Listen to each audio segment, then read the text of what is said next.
Hello everyone, this is professor MH और आज के इस वीडियो में we will discuss question number 3 computation of GST liability में 2019 में पूछा गया था 15 मार्क के लिए।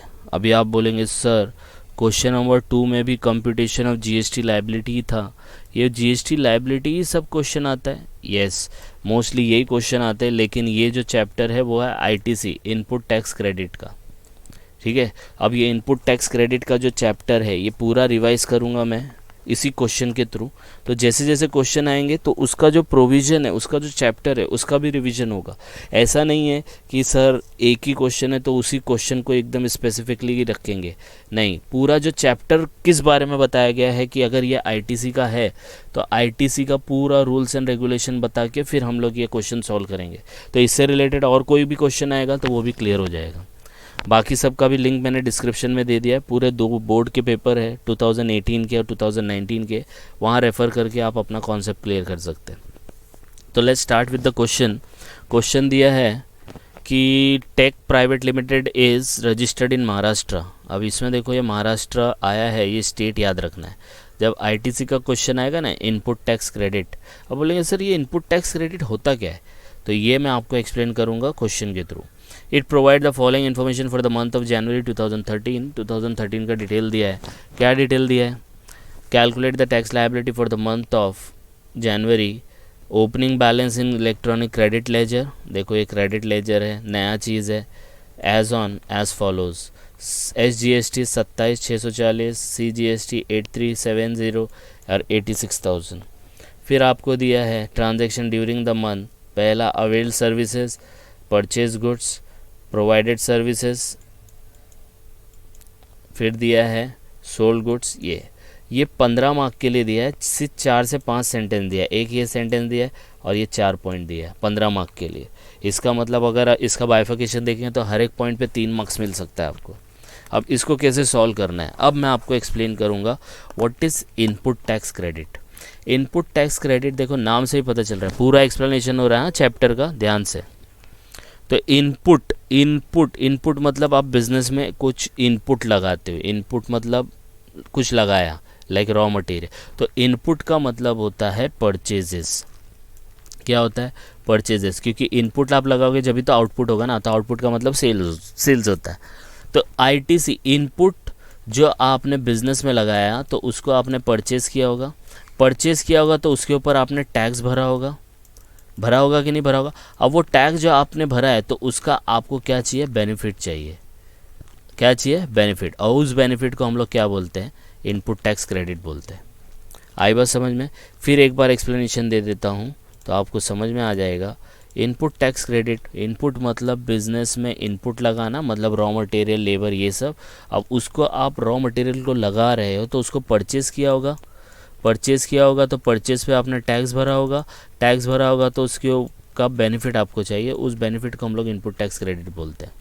ठीक है, तो इनपुट टैक्स क्रेडिट का क्वेश्चन कैसे समझने का? आप बोलेंगे जीएसटी लायबिलिटी हर क्वेश्चन में लिख के आता है, तो आपको क्या लिखना है? आपको क्या देखना है?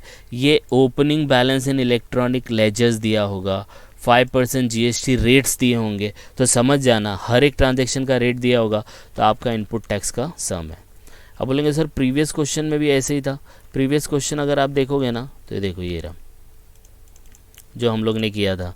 इसके अंदर क्या किया था? सिर्फ बोला था एप्लीकेबल, एक ही रेट दिया था और सब ट्रांजैक्शन थी। आई बात समझ में? इसके अंदर भी आपको जीएसटी लायबिलिटी बोला था, लेकिन इसके अंदर कोई भी पर ट्रांजैक्शन का डिटेल नहीं था। अब ये क्वेश्चन पे आओ, ये वाला देखो, एक सेंटेंस इलेक्ट्रॉनिक क्रेडिट लेजर और ये हर एक ट्रांजैक्शन पे रेट्स हैं। ठीक है, अब इसको सॉल्व करना है। कैसे सॉल्व करना है वो पहले बाद में बताता हूँ। पहले ये देखो, ये महाराष्ट्र का है, ये महाराष्ट्र पे हाईलाइट करने का और जितनी ट्रांजैक्शन है उनका स्टेट्स को हाईलाइट करने का।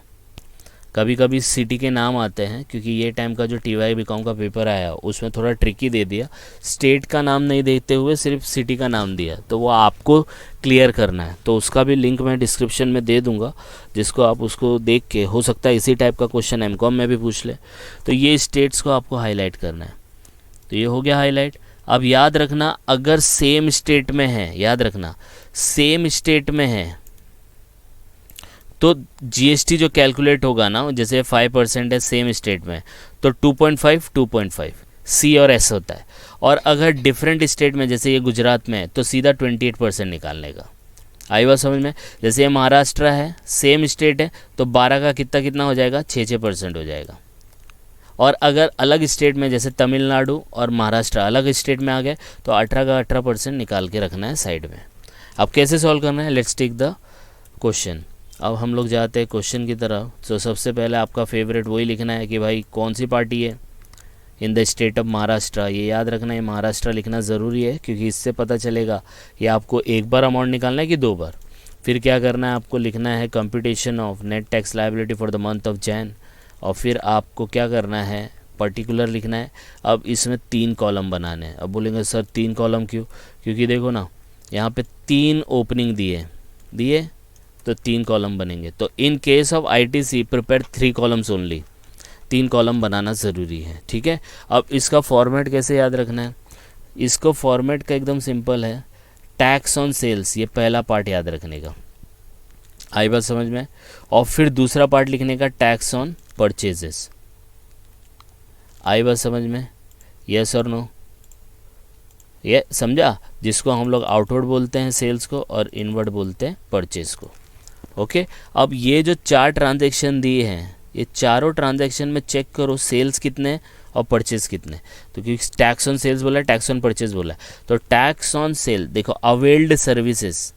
अब बोलेंगे सर अवेल्ड मतलब क्या? अवेल्ड मतलब अवेल कराना, अपने पास लेना, अवेल्ड कराना। मुझे मेरी AC ख़राब हो गई, तो AC का रिपेयर का सर्विस मैंने अवेल किया, अपने आप को अवेलेबल कराया। तो अवेल्ड मतलब क्या होता है? परचेज होता है। तो पहली ट्रांजैक्शन परचेज की है, दूसरा परचेज क्लियर कर दिया है, तो परचेज हो गया। अब देखो प्रोवाइडेड सर्विसेज, कौन प्रोवाइड कर रहा है? Tech limited. तो प्रोवाइड करेगा सर्विस, तो परचेज है कि सेल है? सर्विस प्रोवाइड करना, तो उसके लिए तो सेल ही है ना, तो प्रोवाइड सर्विस आपका सेल आएगा। और सोल्ड गुड्स, तो ये तो सेल है। तो 2 परचेज है और 2 सेल्स है। तो क्या करने का, पहला क्या है, परचेज है ना, परचेज में जाओ, पहला पॉइंट लिखने का, avail services 5% GST from Beed Maharashtra 56,000। Calculation बाद में, पहले लिख लेते हैं। दूसरा purchase goods 28,000 from Surat Gujarat, यही परचेज है। एक लाइन छोड़ने का, फिर लिखने का, ठीक है। अब बोलेंगे सर लाइन कितना छोड़ना है इनके बीच में? तो जितने परचेज और सेल्स है, जैसे 2 पॉइंट आया सेल्स के, तो 4 लाइन, 1 लाइन उनके कैलकुलेशन के। आप आगे भी दिखा सकते हो, कोई लाइन छोड़ने की ज़रूरत नहीं है, राइट। ब्रैकेट में दिखा सकते हो, लेकिन चॉइस इज़ योर्स, आप जो भी फॉर्मेट फॉलो करेंगे इट्स ओके। 2 परचेज आपने लिख दिया, अब 2 सेल्स लिख दो। पहला सेल्स है प्रोवाइडेड सर्विसेज, तो यहाँ पे लिखूँगा पहला प्रोवाइडेड सर्विसेज। दूसरा है सोल्ड गुड्स, तो सोल्ड गुड्स 1 लाइन छोड़ के यहाँ पे लिख दूँगा। अमाउंट के साथ लिखा है, अब कैलकुलेशन करने की ज़रूरत है डायरेक्टली, अब सम देखने की इतनी ज़रूरत नहीं है। अब क्या करना है, अब देखो ये महाराष्ट्र है, और हर एक स्टेट को हाईलाइट करने का, हर एक स्टेट को, ठीक है। जिससे क्या होगा, क्लियर कट पता चलेगा हम लोग को एक बार कैलकुलेट करना है कि 2 बार कैलकुलेट करना है। आई बात समझ में? ये भी महाराष्ट्र है, ये भी महाराष्ट्र है, ये कौन सा है? गुजरात है। ओके। अगर महाराष्ट्र ये वाला स्टेट सेम है तो 2 जगह अमाउंट आएगा, और अलग अलग है तो 1 जगह अमाउंट आएगा। तो देखो ये तमिलनाडु या महाराष्ट्र अलग अलग है, तो 1 जगह अमाउंट आएगा, किधर? इधर। तो 17,80,000 का 18% कितना आएगा? कैलकुलेट करके देख लो, 32, 3,20,400। आ रही है बात समझ में? यस और नो? और बाकी जगह पे क्या आ जाएगा? डैश आ जाएगा। सेम वे में अब देखिए 27,40,000 महाराष्ट्र में, महाराष्ट्र का ही है, सेम स्टेट में, तो 2 जगह कैलकुलेट होगा। तो 12% है तो 6% होगा। तो 27,40,000 का 6%, 27,40,000 का 6% हो गया, एकदम सिंपल। ये थोड़ा ऐसा है, एक ही स्टेट है तो 2 बार लिखने का, 2 अमाउंट आएगा, 2 कॉलम में लिखना है, और 2 स्टेट है तो एक ही अमाउंट, एक ही कॉलम के अमाउंट में आएगा। आई बात समझ में? यस और नो? बस फिर इसी के हिसाब से जो महाराष्ट्र का है, देखो ये सेम स्टेट में तो 2 बार लिखने का। तो 5,60,000, ये 5% है, तो 5% है तो अपने को क्या करना पड़ेगा? 2.5% करना पड़ेगा। तो पहले वाले में 0 आएगा, बाकी 2 में आप कैलकुलेट करके रख लो। तो 5,60,000 इंटू 2.5%, 14,000। दूसरा कौन सा है? गुजरात का है, तो डिफरेंट स्टेट हो गया तो एक कॉलम में आएगा। तो 2,48,000 इंटू 28% IGST में आएगा। आई बात समझ में। अब ये बोले सर आपने तो बताया नहीं कि कौन से 2 कॉलम में। तो ये जो आई जो होता है ना, इसको बोलते हैं इंटीग्रेटेड। तो जब 2 स्टेट्स में होते हैं तो आई जीएसटी का कॉलम में आएगा, एक स्टेट्स के अंदर होता है, एक ही स्टेट के अंदर होता है तो सी और एस आता है। आई बात समझ में, यस और नो। तो इस तरीके से कैलकुलेट करना है। अब इसको क्या करना है, एकदम सिंपल है, टोटल कर लेना है। टोटल ए का टोटल इसको ए दिया है तो 3,20,400, इसका 1,64,400 सेम आएगा।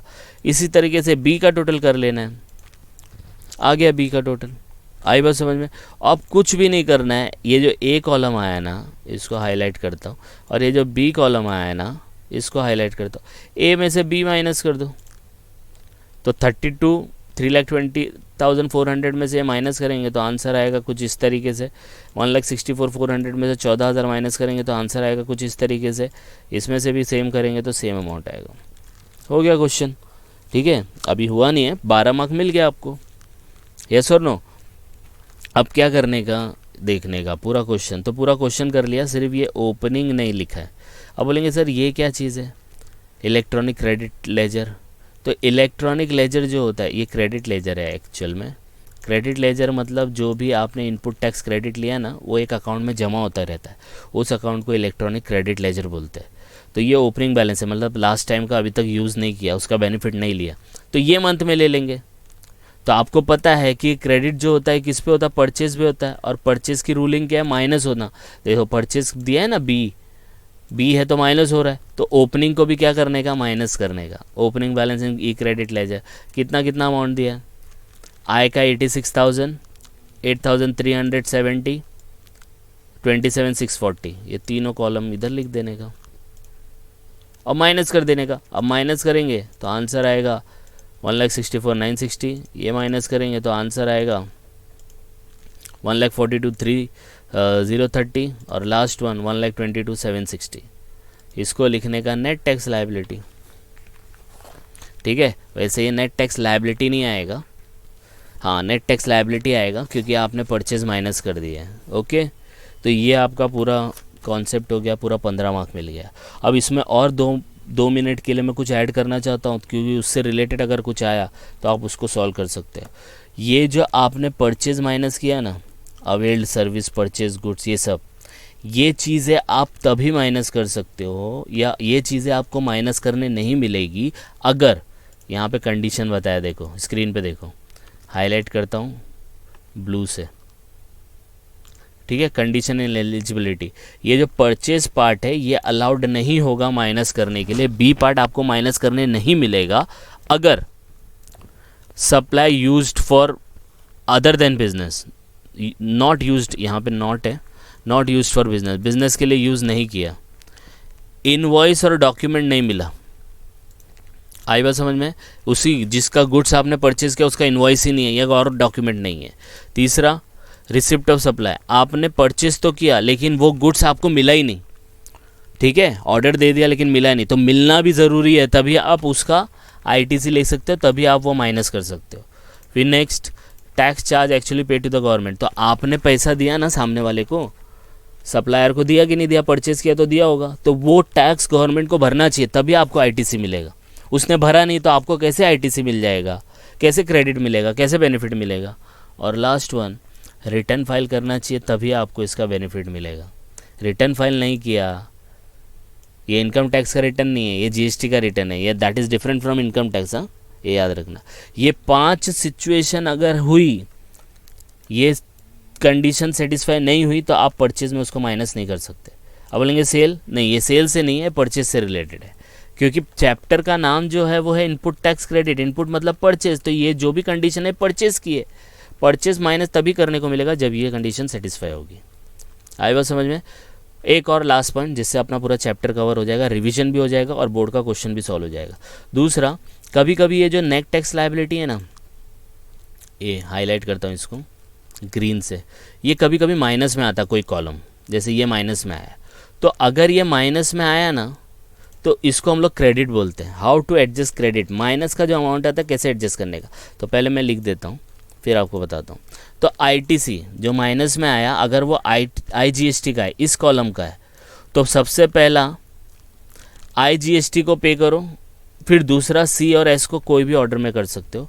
अगर सी जीएसटी का है तो पहले आपको सी जीएसटी को पे करना है, उसके बाद आपको सेकेंड आई जीएसटी को पे करना है, और एस जीएसटी के साथ अलाउड नहीं है। सेम वे में एस जीएसटी है तो एस जीएसटी पहले अपने आप को पे करेगा, उसके बाद आई जीएसटी को पे करेगा, लेकिन सी को अलाउड नहीं है। बोलेंगे सर ये थोड़ा कॉम्प्लिकेटेड हो रहा है, ये समझ में नहीं आ रहा क्या हो रहा है, तो इसका भी लिंक मैंने डिस्क्रिप्शन में दे दिया। अभी तक आया नहीं है, मतलब क्वेश्चन हम लोग सॉल्व कर रहे हैं, अभी तक ऐसा टाइप का आया नहीं है, लेकिन आ सकता है। इसका लिंक दे दिया है मैंने, उसको देख के आप समझ सकते हो कि क्रेडिट कैसे एडजस्ट करना है। फिर आगे भी देखेंगे कि अगर कोई बोर्ड के क्वेश्चन में ऐसा कुछ आया तो वहाँ पे भी मैं एक्सप्लेनेशन दूंगा। तो जस्ट गो थ्रू इट, कुछ डाउट आएगा तो please comment and please like and subscribe for more videos. Thank you.